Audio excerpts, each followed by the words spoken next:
my head should roll into your lap, fresh and grim from the guillotine, press close, kiss me one last time, and whisper something so obscene it undermines good order and causes riot in the street, leave churning silence at the place where only chaos could compete. And if you read my final thought as you gaze into that pirate's eye, know that never was I caught twixt the devil and his deep blue sigh. Gluttony Redux. Sausages, sweet corn and fries, peas pottages, sweetmeats, cold cuts and thighs, scallion medallions, ruby ribeyes, and anything left, all stuffed into pies. Gourmands and gusters, and every gutbuster, all slurpers and suckers and pluckers, by indicative, fricative flusters, gobstoppingly, smackingly elected to bust us, stupefyingly sit there and ask us to trust us.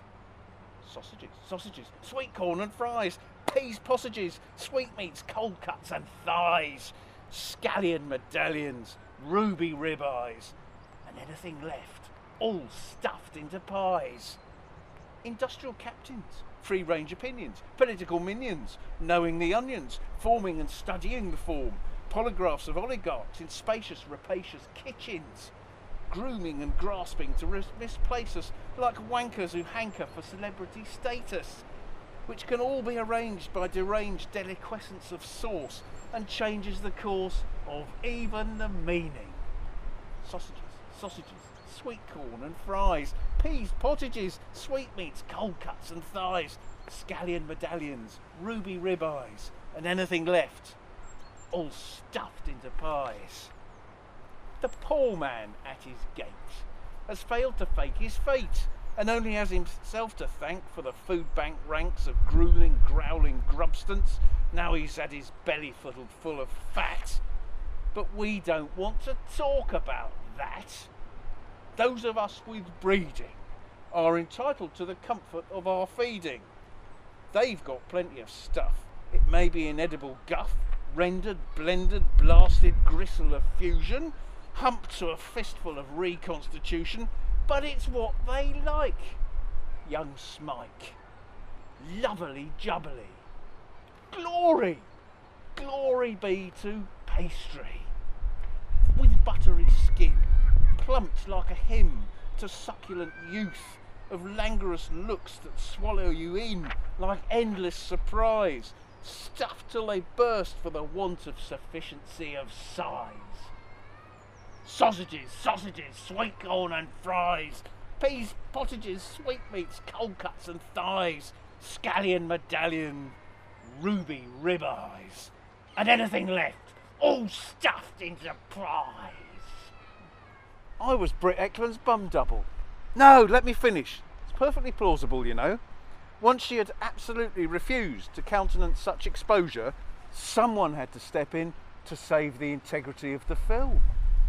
And you have to admit, my performance was convincing. The camera loved me, lingered even, and for a certain type of cinematic connoisseur, it became the most memorable scene in the film. Of course, it was in a universe parallel to this one. It's well known there are infinite numbers of them, so it's easy to see that in one, in fact, in another infinite number of them, the camera, lights, action were focused on my unknown arse, the one that had that je ne sais quoi of authenticity. Trouble is, there's that other thought, the effect of infinitely repeated parallels, that we have all been Britt Ekland's bum double. We've all been there.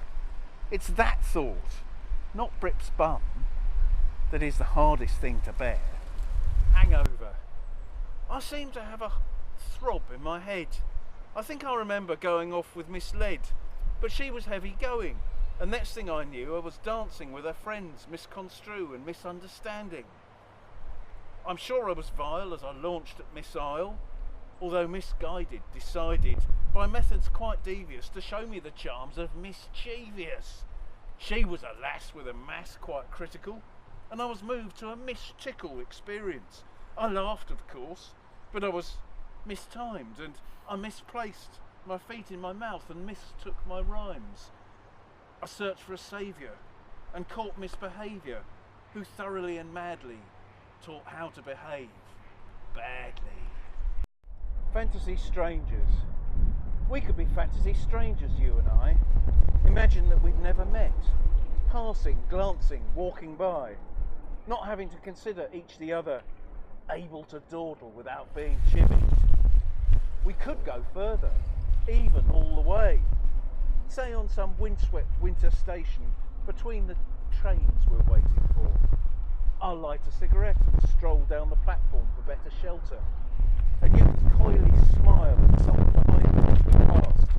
You could look right through me. But for now, I'll hold you close and let my imagination run riot. Yes, we could be fantasy strangers, you and I. Go on, let's do it. Goodbye.